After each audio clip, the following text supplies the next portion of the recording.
All right. Hey, y'all. Hey. So I'm really glad that so many people were able to come out and join in today's writing sprint. But I wanted to make sure I paused to record our wellness piece for today. And so today we met online virtually. I'm going to give y'all the date for today. Today's July 19th. If you don't know who I am, my name is Sydney, and I am a doc student at UNC Charlotte. And today I am being joined by one of my most favorite people in the world. Like she's my top 10 favorite people, y'all, Dr. Danie Marshall.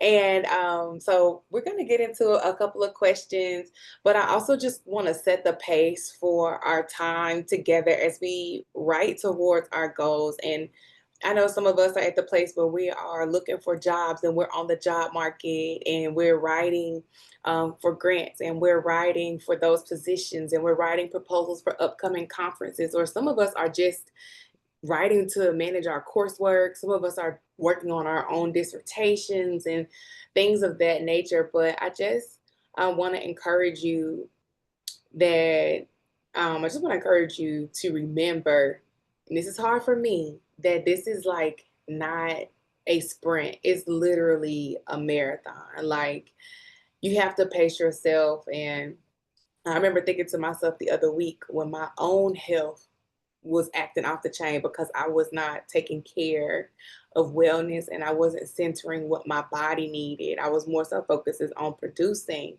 I kind of left a lot of grace right in my back pocket. I wasn't using it for myself. And so this week, and honestly, again, this whole month, we're talking about the grace to walk well. Like, yes, it's a race. Yes, we're trying to get to the finish line, but it's a long distance run. It's something that we really have to be committed to long term. And so long term means that we have to understand that there will be ebbs and flows of productivity, of energy, of excitement, of depression, of mourning, of grief. Like these are all things that are natural to life cycle. And our PhD, our careers will continue to move through cycles just like we move through cycles in womanhood, just like we move through cycles of selfhood, right? Just like we move through cycles of motherhood, daughterhood, sisterhood. And so I don't know what grace means or looks like for me in this season, but I'm hoping that as we are all walking together, that we can develop our own definitions of what grace looks like to sustain us from one level to the next. So, um, so I guess I'll kind of start off here just with some conversation in general. Just with some conversation in general, like what when you think about grace, like what does it mean to you? Like when you're thinking about grace, Danny, what does it mean to you? Well, first and foremost, let me say you're one of my most favoriteest people in the whole wide world too. So I think that just needs to be documented, and said. And I hope there's a transcript somewhere because if it has not been written, it has not been said. So Now that's true. anyway.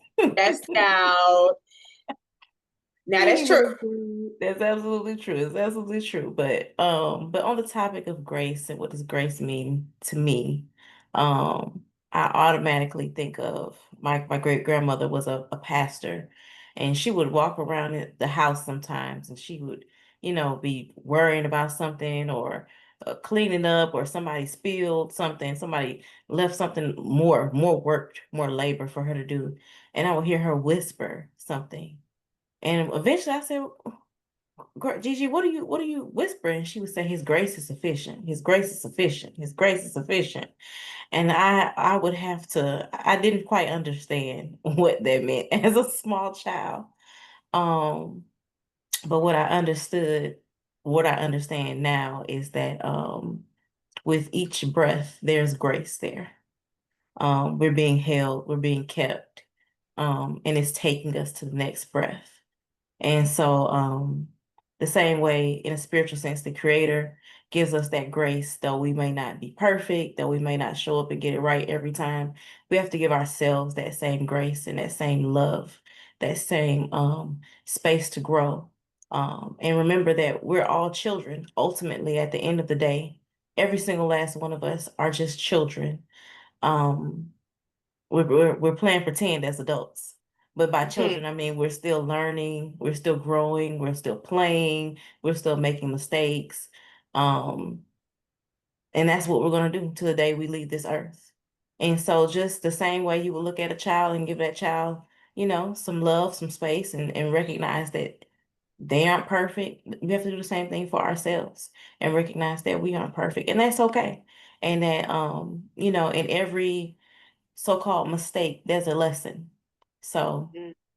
that's what grace means to me. Just, giving yourself that space, that love, um, and not being hard on yourself, not kicking yourself, especially half the time for us in these PhD programs. We're already stressed. We already feel down. We're already getting feedback that might not be the best feedback. So, Right. yeah. Thanks. I try to start off with that question for everyone of the recordings, and so I think it's always important to kind of ground ourselves in the many different ways that grace shows up, right? Because something else that I have learned, something else that I have learned is that we make our own definitions of things based off of our experiences. And so sometimes we miss it. And so it's always good to hear other people's definitions of grace because it might be that one thing that somebody needs to hear to like bring them back into alignment with the fact that your understanding or how you're defining this could be jaded by your experiences, and you might not be actually practicing it. You may be practicing a fragmented version of it, or as my mama say, them dirty glasses, a dirty glasses experience with those things. And I know, again, as we start talking about like perfectionism and things of that nature, we really get into the weeds. So we really get into a space of connecting our worth to our work. And it's such an intentional process to divorce ourselves from, because I don't think it stops right Yeah. now. I think if we look back historically, even from childhood and what that meant to be, um, intentional, what it meant to be successful. We have these Yeah. habits and these patterns that were designed and defined by um, what made us feel good in that moment.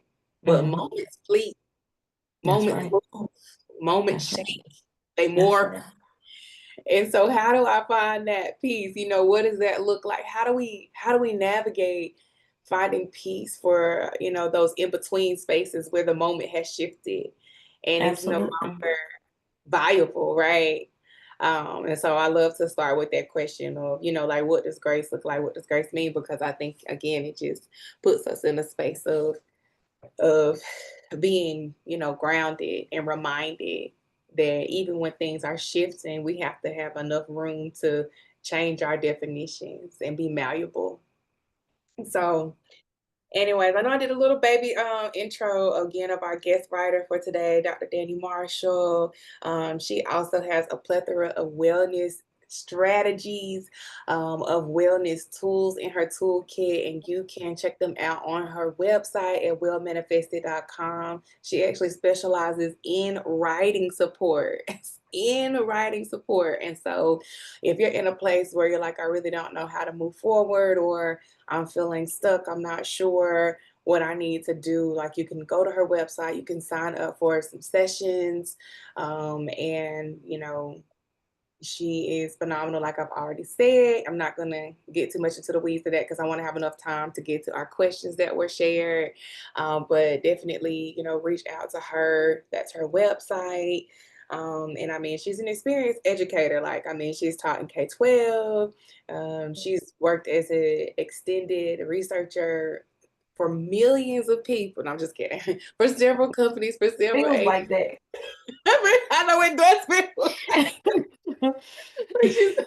She also has experience in community education and understands the inner workings of higher ed. And so I just think that, this is such a great opportunity to learn and just kind of hear out some of her suggestions and strategies and responses to our questions for today. We're going to come back to our breathing break after we answer these questions because I think that that's Okay. important. Okay. But one of the first questions that we received from one of our master students that is in year two. She's about to finish her, I guess, her culminating project, maybe a thesis. And her question was like, what does it mean to walk well as a Black woman navigating grad school? Hmm. A very good question. Um, wow. I went through an accelerated master's program back in 2014 to 2016 when I got my master's in education, to teach in a K through 12 setting. And going through an accelerated program, the first year is all coursework. And they have to get you through the coursework to get you certified because it was an alternative certification program. So no one had an education background. So we had a year to jam in what people normally get over 4 years as they're getting their, degree in education. And then the second year, we were teaching in the classroom and getting the master's at the same time. So kudos to you, first of all, for pursuing that master's, for going back, for doing that work, for being brave, for following through, and doing what felt right for you. Um, and so yeah, what does it mean to walk well?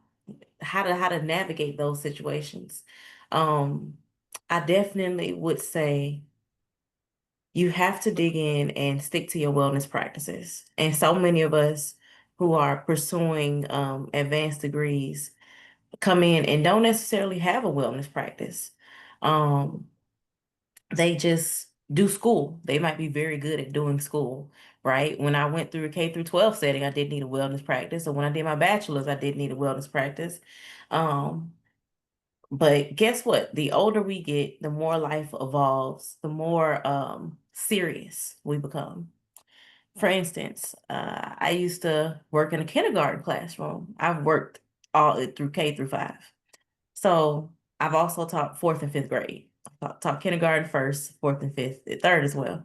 But what I realized is that in kindergarten, when the students do work, when the students draw something, when the students write something, and they'll tap their friend next to them, they'll show someone, everybody claps. Everybody is like, yay, oh, we love this. This is beautiful. This is the best painting I've ever seen. But then by the time they get to fourth, fifth grade, they don't want to show people. They're shy. They don't want to open their mouth or other people might make fun of them. Other people might say this work is horrible, this work is trash, and they just become mean. And the students by fourth and fifth grade, something has happened where they don't want to share anymore. They don't feel free. They don't feel safe. Um, and so what I would tell you to do or suggest is that, make sure you have a tribe with you. Make sure you have some people who can walk with you on this journey. Make sure you're making friends, whether it's in your program, whether it's people who are in similar programs across the country. Make sure you're being intentional. And that's a wellness practice. Make sure you're being intentional in setting time to talk with those people, to hear what they're going through, to share what you're going through, and really create community. And that's how you're going to survive and navigate school. Um, and really life. I think the CDC, no, it wasn't the CDC. It was the American Psychological Association. They predicted that the next pandemic would be loneliness. That's what they said the next pandemic would be. So not necessarily a medical pandemic with like what we experienced with COVID, but people just being isolated. And that says a lot. What does it mean for Black women who are pursuing PhDs, Black women who are super specialized on this very small topic, about to be experts? It takes a lot of Right. work to become an expert. It's a lot of reading, it's a lot of writing, and it's a lot of things that other people can't tell you about. You just have to do the work Mhm. in order to come out on the other side. But that sounds lonely to me. That doesn't sound like a lot of collaboration. Reading books, it's not a lot of collaboration. That's a lot of one-on-one time with yourself and being in your mind. But be intentional about, making community, finding community, keeping community, creating wellness practices, and talking with others about what you're going through and leaning on each other. So that's what I would suggest to you. And I think that's what walking well looks like. That's what I had to learn. I didn't do those things back when I was working on that master's. I was young. I was like, I got this. I can do anything. Um, but I didn't understand that down the road, it was all going to catch up with me. When I got to that PhD program, and it was maybe a 3 or 4 year gap until I pursued my PhD. So going to work, working in schools, those things became tiring as well. And Mm, when I went back to school, I was also still teaching elementary school. So yeah, you got to develop some wellness practices and you got to maintain them and you got to keep them sacred and holy to yourself. mm, yeah. You know, I think I think that by design, like the world that we're in as Black girls tries to make it difficult or contributes to the difficulties that we experience in establishing community. Just because of the, strategic strategies that they are using to separate us and keep us in a space of maybe not even competition, but just like of brokenness to the point where there's a lot of distrust, to the point where there's a lot of fear to collaborate Mhm. because we don't know what will be those outcomes. And I your statement about developing community like really reminded me of when I went to Germany and I was the only Black girl in that travel group. Mhm. And of course, there just happened to be a few Latina Hispanic women in a group, and um, I really found that I had to be open to developing community that might look different from what I think community looks like. And it was a major lesson for me because it encouraged me in the context of returning back to the historically white institution that I attend that has been, good to me in theory, but not understanding that my inability to be open to new things had created a space of loneliness for me. And so going on that trip really opened up my eyes to being um, available to navigate what community could look like and how it can feel. And of course, there are limitations to build a community that looks different from you, but there are also so many great benefits, so many ways that you're challenged and encouraged to become a greater scholar, but also just a better thinker and a better human. Because like we grow, relationships grow us in ways that we can't grow on our own. So thank Absolutely. you. And I really love this too. Like you need a wellness plan. Like you definitely need a wellness plan. Mhm. And so, question number two: what practices have helped you hold on to yourself, your peace, your joy, your voice, while managing the demands of the PhD? Now, baby. Ooh, Yeah, you see, I'm drinking my water, so that's the first practice. That's the first practice that I got for you because absolutely. That that really is the first practice. You know what? That really is the first practice. Ooh, that is, I mean, how much time do we have? I Because mean, baby, we only got a, we only got about 15 more minutes, but this this is a loaded question. Um, but loaded because it's nuanced, you know. I thought that when I entered my PhD program, um, I was so good at doing school. I was so good at doing everything. Like everything just everything came easy. When I started teaching, teaching came easy. I loved working with the students. My principal loved me. Like I was up for teacher of the year. Everything was just flowing. And then I got into this PhD program and it was like, whoa. And then COVID hit. And I was like, whoa. And then all the classes that I was doing in person was now online. And I was like, whoa. All the jobs that I was doing in person, on campus, it was just such a shift. It was a shift in everything. And reflecting on that, that shift was needed. That shift was hard.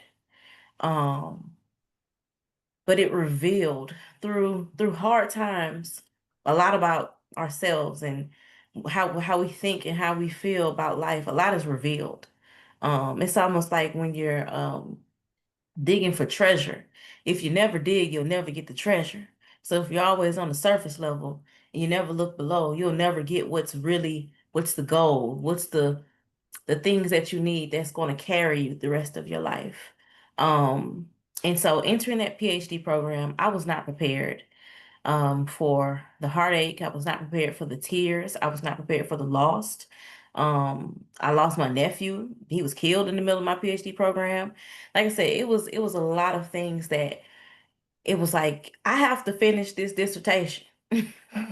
But all these other things are going on in my life. I'm a mother, I'm a wife, I'm a daughter.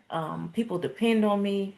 And I was like, this little PhD, that's what I used to say. I say, this is the only thing I got, it seems, for me.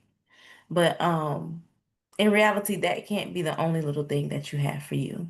You have to have a life outside of, this PhD and the process of working to complete, whether it's comps, perspectives, or dissertation.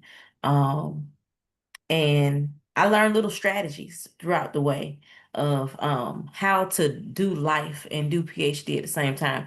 For instance, when I was working on my comps, like I said, I was stressed. For my school, they gave us 3 weeks to complete comps. Um, I think the first 4 days, I was just nervous, didn't even know what to do. I probably wasted the first 4 days because I was just like, oh my goodness, oh my goodness. I'm gonna come through. But eventually I got up and I began walking. I'm an avid girl trekker. And if y'all don't know what girl trek is, please check it out. It's a million Black women walking to save their lives. But I began to listen to Girl Trek. So I began to get up every day and take these 30-minute walks. And then on these 30-minute walks, I learned that, oh, I have Microsoft Word on my phone and it has something called diction. I can talk to my phone about whatever this topic is that I'm supposed to be writing about, and it will record what I'm saying. So when I get back later, I've knocked the page out because while I was walking, I was talking and thinking, and now I just have to organize these thoughts. So little hacks like that help me get some peace while I also do my work because I understand what it is to be up against a deadline and a timeline, and the work still got to get Okay, done. okay, okay. But if I can do Wow. both these things, if I can walk, if I can move my body, if I can release some of that energy, if I can get some sunlight, if I can get some fresh air, if I can get some peace, and write a little something, I'm gonna take that. So that's one practice that has certainly helped me. And another thing is I certainly my PhD is in ed policy, social foundations, but I also have a specialization in Africana studies. So once I started getting deep in my Africana studies, um, and I really started looking at, I had space now as well because it was during the pandemic, the beginning of the pandemic, to get to my spiritual practices and investigate and interrogate what are your spiritual practices that you're holding on to? Do you have any practices that you're holding on to? It should be something beyond what other people are telling you. Your spiritual practices should also come from your heart and what are you able to pour out and give and do and see and be in this world. And so I began to dig into that. And for me, that was a lot of prayer, which ended up being meditation, which ended up me doing yoga, which ended up with me, which contributed to me taking those walks. And the walks became longer than 30 minutes. Then it was like, oh, I could do a quick 4 or 5 miles. And how do I feel after these 4 or 5 miles? So all of those things help me meditating, digging into my spiritual practices, That helped me get my voice. That helped me figure out what joy should and could look like to me. Spending time with my family, all of those things helped me manage the demands of the PhD. Um, and also getting close to my advisors and my mentors. I have one of the best mentors. Well, actually, two. I'm super duper lucky. Dr. Joyce King and Dr. Janice Fernelier. They were both on my dissertation committee. They're both my elders, but also my nanas. Like they are awesome, and I would spend time at their house. I would be like, "Hey, can I come over today? We don't even have to talk about the PhD. I think I just need to be in your space because you're an elder and you did this in the gap. You did this way back, and if you can do it when times were certainly not as open and accessible, you didn't have an internet, you had to go sit in a library. Like you did this. I I can Right, do this too. So let me just right. get next to you. So I encourage everyone, find an elder. It doesn't even have to be an elder at your school or something like that, but find an elder and get close to them and listen and learn and look at how they do life. These women who have been in academia for 30 plus years, look at how they do life and what has sustained them. And move accordingly. So those are some of the practices that I kind of picked up during the PhD and that post PhD I maintain. Um, yeah. I mean, I think too, when I think about my own practices that have helped me, first of all, I am a therapist, and so I make sure I keep my therapist. That Come is on. Come on. very important. Absolutely. In addition to having, making sure that being in community or even doing things like this, like saying like we need Mhm. a space, like Black and Mhm. brown girls need a space so we can come together where we can write. We're not talking about anything for real. It's 30 minutes on, 5 minutes off. Like Yeah, I knew that I needed structure, and so I created spaces for people like me so I could connect with the me's so the absolutely. they help me continue to run on. But Absolutely. I also recognize that, to your point about the people that I connected with, I didn't have a choice about being in fellowship with other Black women because Mhm. my mentor Mhm. is very much so like, oh yeah, we going in here. It's gonna be a neutral space. It's gonna be a nurturing space. So it doesn't matter if right, wrong, indifferent, spirit of offense or not. We're gonna Yeah. work well together, Yeah. and this is going to be a space of healing, and this is going to be a space of collaboration and growth. And I think Absolutely. to that end, what that taught me is that you have to have that mindset going Yeah. in. Like you got to decide, I'm not going to be offended, right? Yeah. Like I'm getting this stuff back, I'm getting this feedback back. And I'm not gonna hold you, the first 3 rounds of that dissertation coming back to you, it's like I'm offended. But at some point, you have to kind of get into that shift, right? That shift of mindset that, okay, Yeah. you know what? Like, at the end of the day, I chose you to be with me on this journey. If you're telling me that this is going to be advantageous and it's going to contribute to me getting on up out of here, let me go ahead and Yep. just come into agreement, right? And then move forward. Unless it's something Yes. that, obviously goes against the core tenets of the work that you're doing. But in the grand scheme of things, I do think you're right. Like that mentorship does, in fact, matter Yeah. because it sets the pace. And something that I believe my own spiritual practice is that there has to be order, right? Like Mm-hmm. everything Mm-hmm. has an order. And then that the people that are ahead of you, the head of whatever you are, whatever that hierarchy is, like that they set the tone. And so Mm-hmm. if you are selecting someone or you're thinking about selecting someone, you're in your master's program, you think about selecting someone as you're thinking about a doc program or whatever the case may Mm-hmm. be, you have to look at where they are and say, are they far enough ahead for me to Mm-hmm. stand on their shoulders, right? Mm-hmm. And then continue Absolutely. to move forward. And I think a lot of folks get stressed out or they lose ground when it comes down to taking care of themselves because they don't choose well when it comes to mentorship. Absolutely. And Absolutely. so like you want to just be clear about the voices that are speaking into you, because that changes the game. Like, you gotta be aware of what your own end goals are, because you'll find yourself in somebody else's dream, doing somebody Come on, else's work, being somebody come else's on, research. come on. And now that piece is definitely gone because you're confused about who you are. And I will say um, that is what the PhD journey has taught me. It has taught me to be firm and let, as the word of God say, to let my yes be yes and my no be no. Like, Come to be on. really clear about, like, no, this is what I believe. No, this is Yeah, what I want. No, this you is have to. what I understand. And I think Absolutely. that sets the groundwork for wellness, because Absolutely. a lot of the what we call cognitive dissonance, or the discrepancies in who we are versus what we think we want to be, comes from that confusion, right? Like that backdrop of agitation between point B and point C, because we know where we Mm-hmm. start, but what Mm-hmm. happens once we start moving on that journey?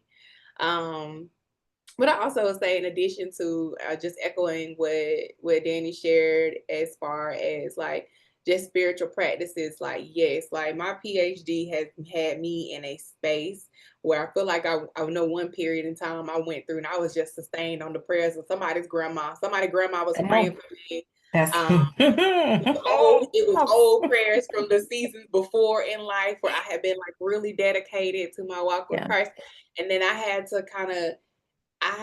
to get to a point where I remember that I can't do anything. Like, it's one thing to be led, it's another thing to be driven.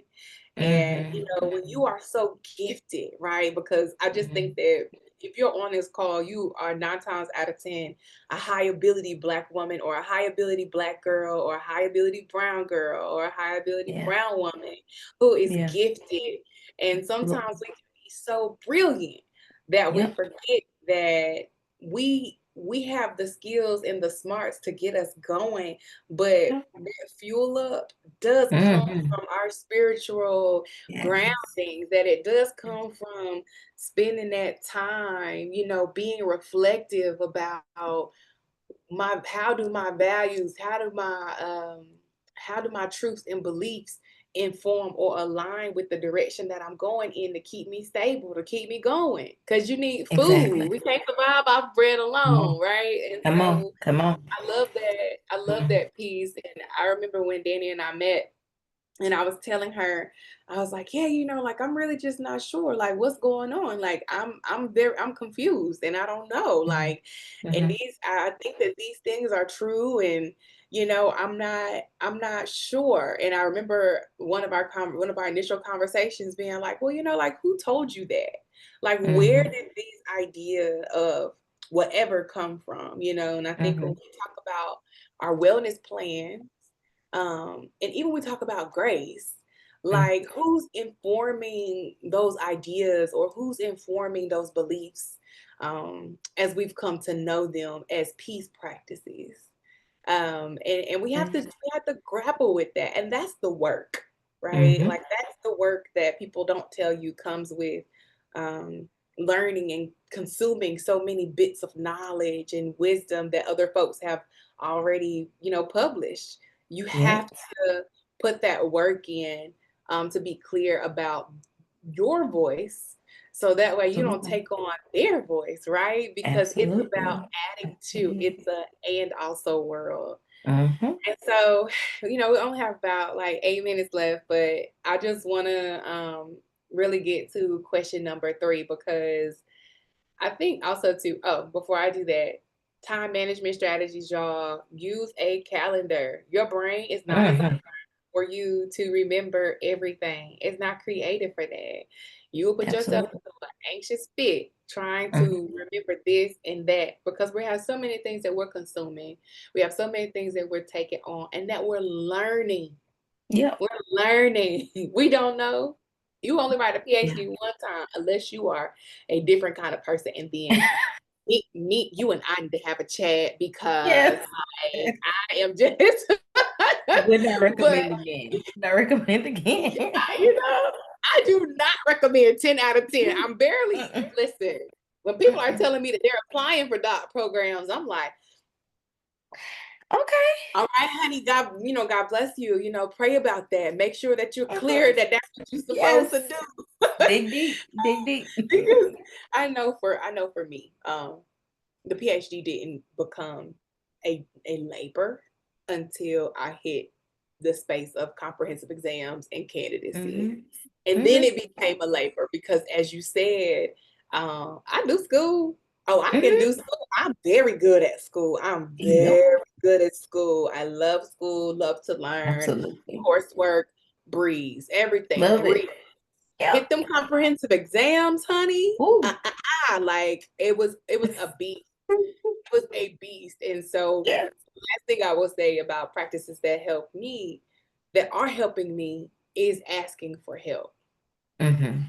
Absolutely. Asking for help. And that's, you don't even, I didn't even know what I needed help with or how I needed help, but Hmm. definitely getting into this space of like, oh, I need help. Oh, I don't understand this. Definitely pushed me forward to a space where I was able to stabilize and then be able to practice and implement the other strategies that I had to be Absolutely. successful. Absolutely. And so now that you've been a year or more out of finishing your PhD, Yeah. um, what has your journey of recovery and Ooh. regrounding like? And I really hope, I'm gonna say this while you think about how you're gonna roll this out. I want Hmm. to say this, that when I am telling people about the PhD experience, I am telling them, like, I feel like I'm having a baby with a raggedy baby daddy that can't nobody find, and he quit his job every 2 weeks, and so they can never tag him with the child Yeah. support. and the baby is due any day now, and I'm just trying to figure out what am I gonna do, because my mama said I Ooh. can't stay at her house, my daddy said I can't stay at his house, and I'm just Mhm. trying to figure out, like, what am I gonna do? How am I gonna move forward? And I laugh when I say that, because usually I'm referring to education as being that baby daddy, okay? Because Mhm. Mhm. education Mhm. is running out, especially public Mhm. education, as we Yes. see, it's Yes. constantly changing, it's constantly evolving. But to extend that metaphor, like, I don't know if y'all thought about it, but once we birth this, once we Mhm. create this dissertation, we're responsible for what we know. And That's right. something that my uncle Robert says, the Reverend White, it says, Mhm. is that you are an answer. And so Mm. once you find your voice, it becomes your responsibility to respond. And of Mhm. course, we respond with responsibility, right? Like, not too much. Mhm. You don't want to burn yourself out. But that burden, that unction, that feeling that's like, stirring on the inside of you, it doesn't go away. You've just prepared Mhm. yourself for purpose, because you were born to be an answer. And so That's now right. you're being developed to respond responsibly. And so it doesn't go away. And I know a lot of us, might be struggling with figuring out, like, okay, so what next? Or like, how do I find me? Like, yes, I did the doctor. Yes, I'm da, da, da, da. Yes, I've done this. Yeah. Yeah. What does that look like? And kind of how do we get into the weeds of that?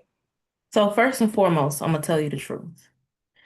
The purpose of the PhD is to prove that you know how to do research. All right? The purpose of the PhD is not, this is my life's work. The PhD, the dissertation, is the beginning. Mm, Okay?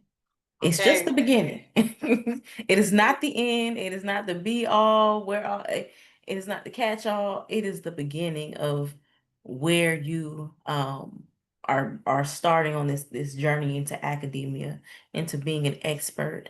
And so as you're working on this PhD, if you're one of those people who are thinking about it, I want you to begin with that end in mind and be very intentional about where you see yourself or what do you want to do, what type of do you want to have your own business? Are you looking, you want to be a professor? You want to be a tenure track professor? You want to be a clinical professor? Like I want you to write out and be very intentional about where you see yourself in 5 years or 10 years or 20 years. Go however far you can go. I know for some of us who are in the middle of this process, you like, girl, tonight, where do I see myself tonight? I just got to make it through today.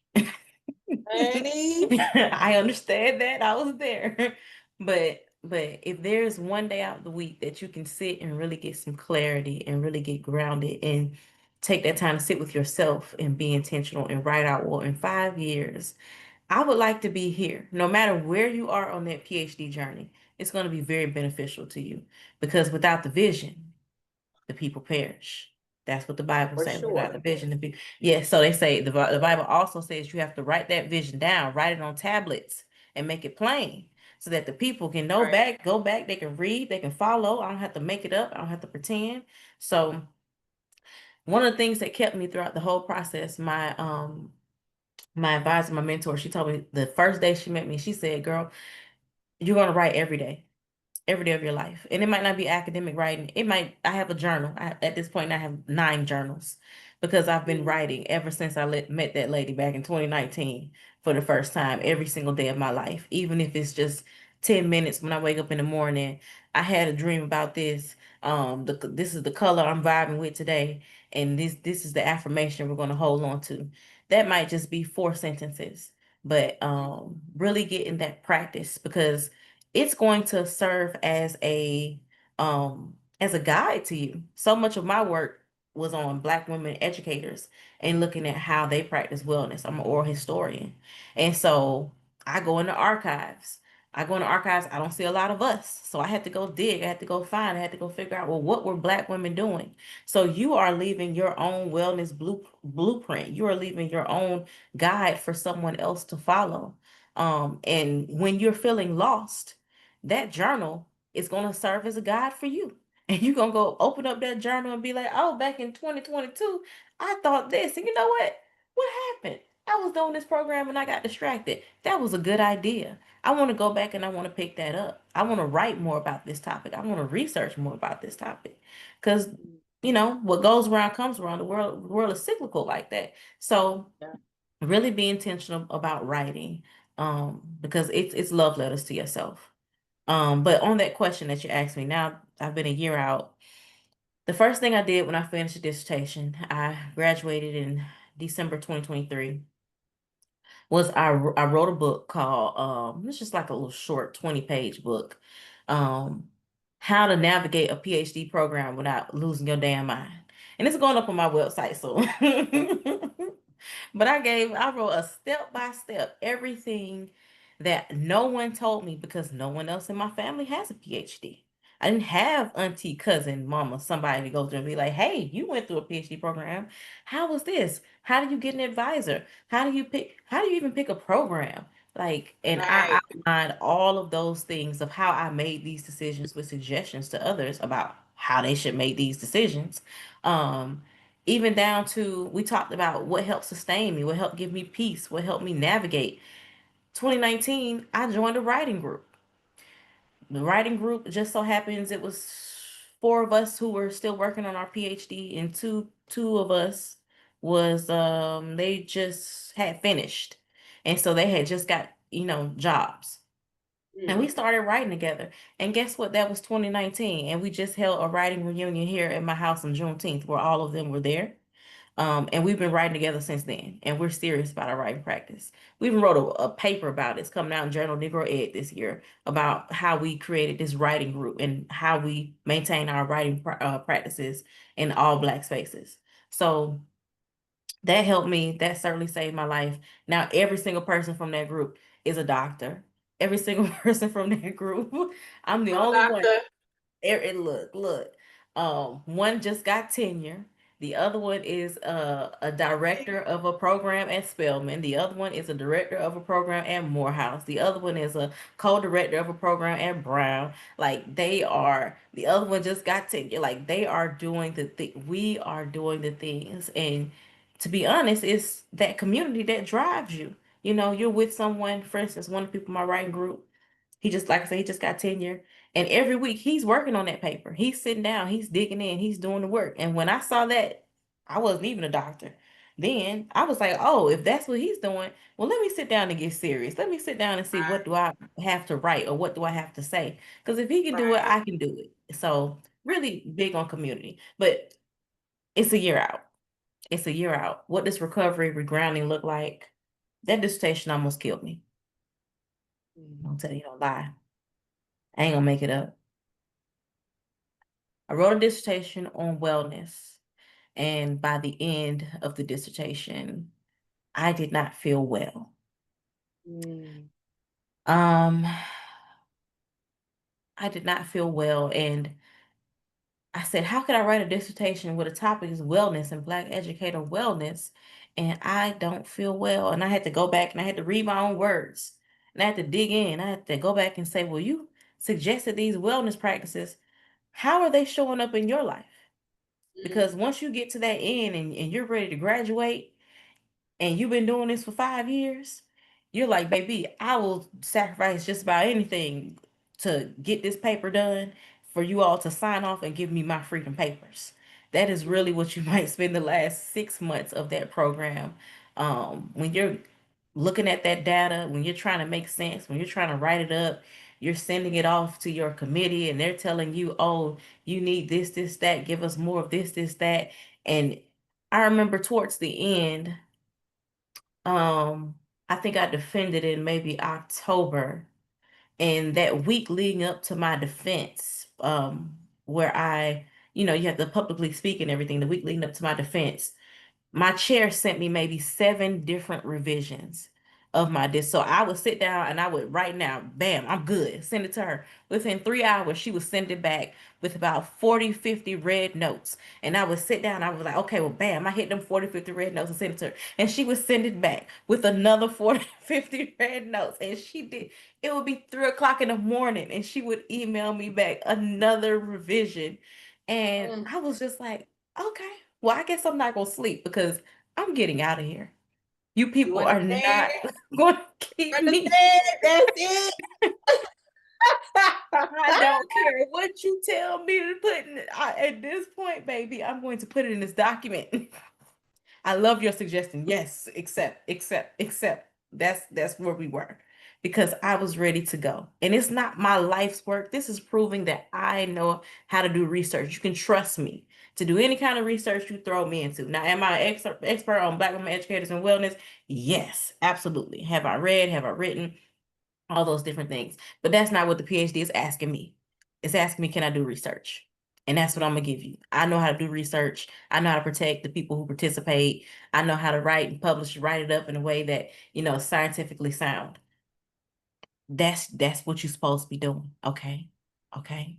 I'm talking to y'all out there. That's what you're supposed to be doing. So don't take any of those things personal. Don't take those red marks personal. Don't take any of do the things so that you can get out because you have to do what you need to do so you can do what you want to do.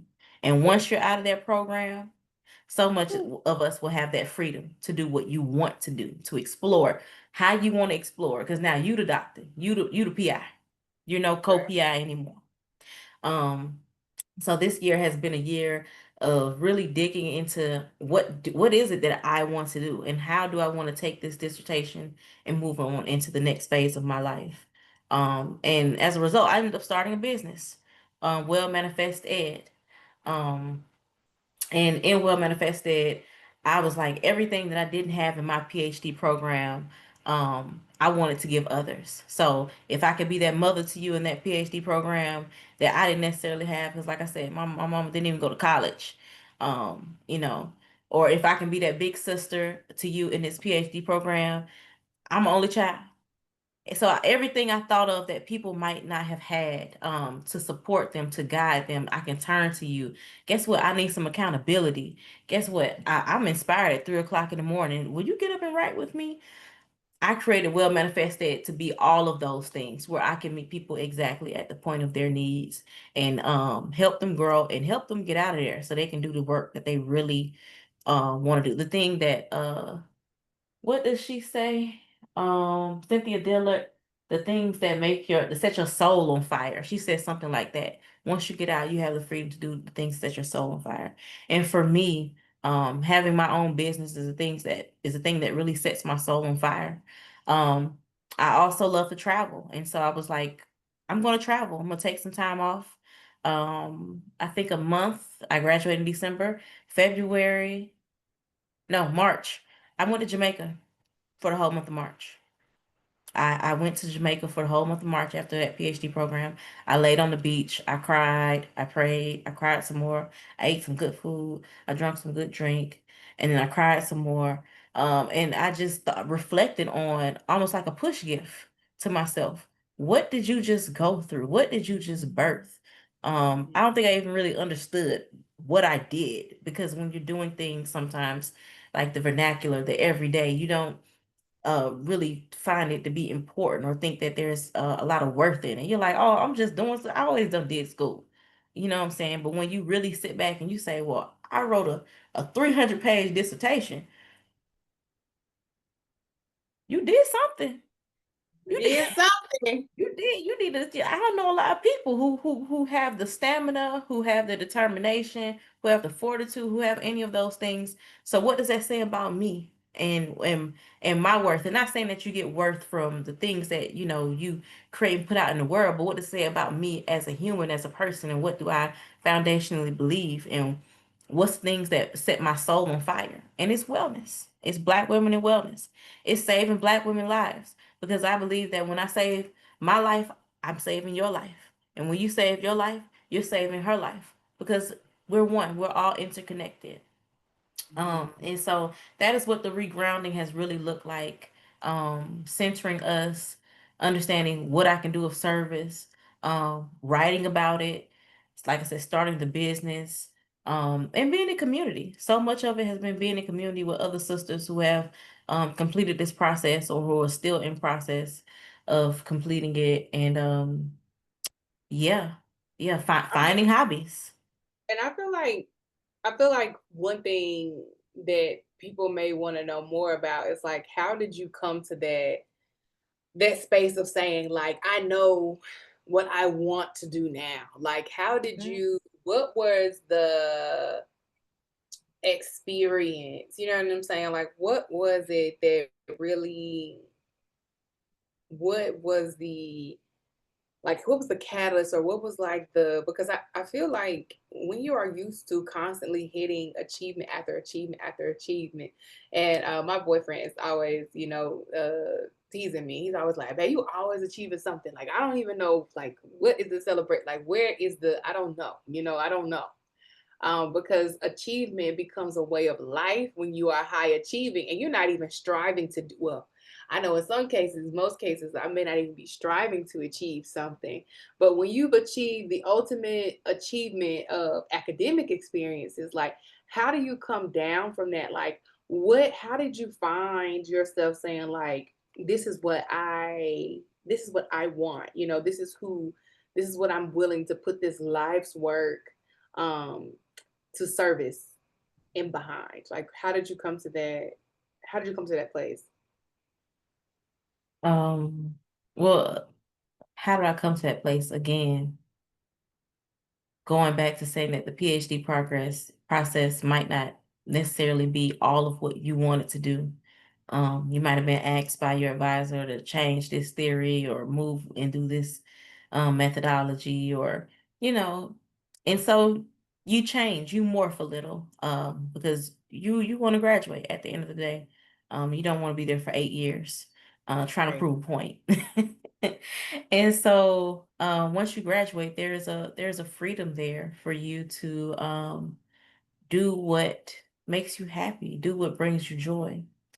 And so much of what took me through this process was Nikki Giovanni has a poem called Choices. And in Choices, she's talking about like if I can't do what I want to do, then my job is to not do what I don't want to do. It's not the same thing, but it's the best that I can do. Right. Um, and so that's kind of how I've taken things, and allowed that to give me hope, right? Seeing that there's hope. If there's something that I haven't done, or there's something I'm not getting out of my current position, well, it gives me, and not necessarily hope, but it reminds me that there's something more to be attained. Um, this isn't the end. This isn't the be all. Right. So keep working, keep striving, keep writing. Um, my grandmother always tells me, she's 95 years old, and she says that we can do anything for a time, right? As long as you understand the purpose, why you're in that space. What are you doing and what are you doing it for? Yep. So whether it's I have to take this position at this job, but I would rather have a tenure track, but right now my bills need to be paid. So I'm going to adjunct, I'm going to be an instructor, I'm going to be a researcher, whatever it may be. Take it and do it. Take the opportunities that come up. Because there's always something to learn. So, Right. don't be discouraged, especially in this market. Things might not always work out how we want them to work out at that moment. So Right. take what you have and do what you can do until you can do what you want to do. Um, Right. yeah. Well, thank you. I do want us to do just one exit breathing break. Okay. But I want y'all to make sure I'm going to make at the bottom of the YouTube video, I'm going to make sure that I share how you guys can access Dr. Marshall's platform. And I hope that today's session has been like advantageous to you all because Yeah. I think sometimes like again, like you said previously, half the battle is realizing that I'm not experiencing this alone. Like this is Hmm. a phenomenon, that happens as the result of our choices to move forward. And so I hope that it is encouraging. And I hope that it is a responsible response to some of the questions that I received, like in preparation for today's session and the only way they say, to eat an elephant is like one bite at the time. One bite at a time. As we continue to move forward in our journeys, as we continue to go back to our writing, like just be encouraged. And even if it's one thing, that one thing Mhm. that you reach or the one thing that you strive to touch today, I hope that your heart finds fulfillment in that one thing. And then I hope you get out from in front of this computer and go be free and go see something. Go put your foot in some grass. Go get a sun ray. Go fix you a good meal. Yeah. Something that, supports you in living beyond the strive towards the finish line of whatever that may be. So I'm going to pause here. Oh, then do you want to do the breathing? I can. Yeah, you can. You can. Sure. Okay. It could be Okay. baby. Nothing intense. Okay. Okay. I'm just gonna do some box Um, breathing, but it could be baby, whatever. all right. Well, before we do our breathing break, I encourage everyone to take your water, drink your water. Um, what I do before I drink my water is I say a little prayer in it. So that when I drink my water, the prayers is I'm saying it out loud and it's getting down in my body too. I need to go down to my gut so I remember and do what feels right to me, Right. um, and what is in alignment with what the creator desires for me. So, but for our breathing break, I invite everyone to sit up if you can. If you cannot sit up, then you can lay it on out. You can lay flat as you want to. And put your hands, if you're sitting in a seat, put your feet flat on the ground. Put your hands in your lap, um, and then flat on your thighs. And let's see. We'll take a deep breath in, and we're going to take a deep breath in for 3 seconds, and we're going to blow it out 5 seconds. We're going to do a box. So take that deep breath in, blow it out,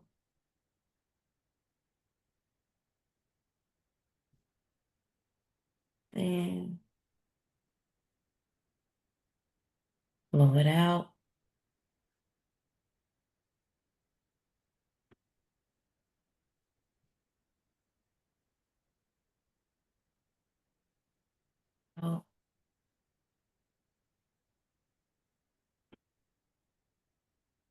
On this next round, when we take our deep breath in, we want us to try to go a little bit longer. Want us to take a deep breath in for about 5 seconds if we can. We're going to try to hold it for about 3, 4 seconds. And then we're going to try to do a long exhale, blowing it out the mouth for about 7 seconds. Okay? So deep breath in, hold, blow it out.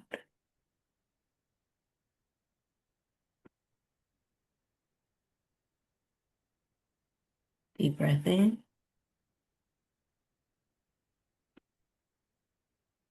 hold,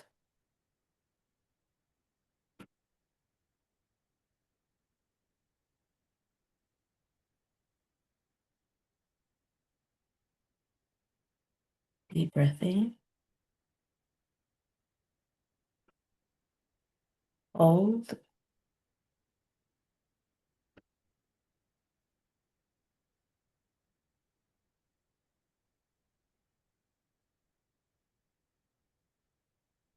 dive. Deep breath in, hold, blow it out.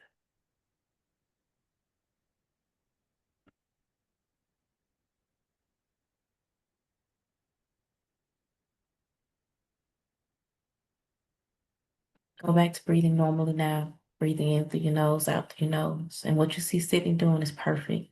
Roll those shoulders, roll your neck. Keep breathing. Deep breaths. Take it away.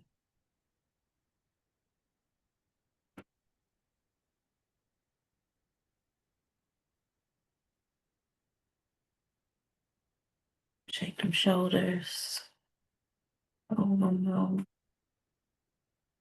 Shake your hands out. Been typing, you've been writing.